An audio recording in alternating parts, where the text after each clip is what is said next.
Phil Lanehart here at J-Tech. Decent program. Going to go over basic engine parts and basic brake parts. Here we have a drum brake without the actual drum. We just have the brake shoes here, right here. And then up here is the S-cam, which actuates and pushes the brake shoes against the drum. Here's the actual actuation of it, how it works. S-cam rolls on the bearings, cam bearings. Here we have a drum brake with the drum installed to show you the pads or the shoes touching up against the brake. That's what grabs.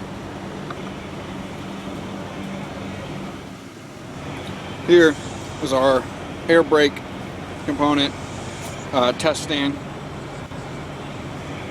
Has 2 steers and 4 drives with the slack adjuster in and out, pushing the push rod in and out. Brake chamber, dual brake chamber with the spring brake inside of it in the back side. Here we have a walk around of an engine. Back there is where the flywheel, big hunk of metal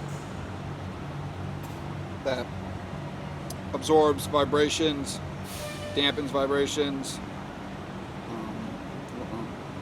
and turns the crankshaft, which the pistons and connecting rods are attached to. And the crankshaft turn the reciprocating force and the rotational force of the flywheel. Here's a side view up top. We got the cylinder head, all the valves, rocker levers, intake and exhaust. Go over that later. Down here we have the crank housing, which includes the oil pan, oil pump, everything below the pistons.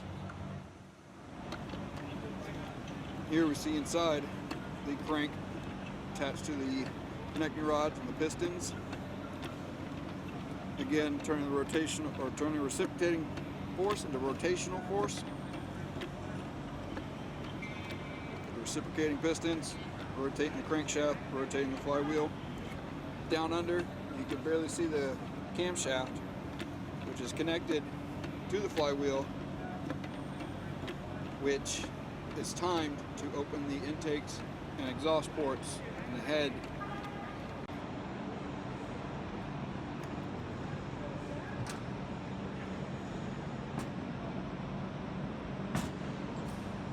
Thumb is the piston pin or ring pin, which connects the piston to the connecting rod.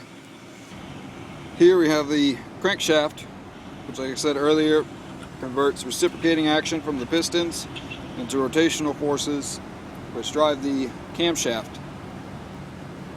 Here's the camshaft, which then takes that rotational force and transmits it back to reciprocating to open up the intake and exhaust ports. You can see the different lobes for different intakes and exhausts and the timing and when they open and close. Here is up top in the head, we have the valve levers or rockers. Here I'm just trying to get my hand coordination to go up and down, but you can see the 2 intakes, 2 exhaust ports, which are controlled again by the camshaft. And this engine here is missing the push rods, which are the ones that are touching the camshaft and control the rocker levers, rocker arms, telling you what to do. Here's the fuel solenoid injector, which injects atomized fuel, which in turn combusts in the compression chamber and sends that piston down, thus creating the cycle. Here's just an overview of it. So in summary here, flywheel attaches to the crankshaft, which is housed down here in the crankshaft housing with the oil pan, oil pump,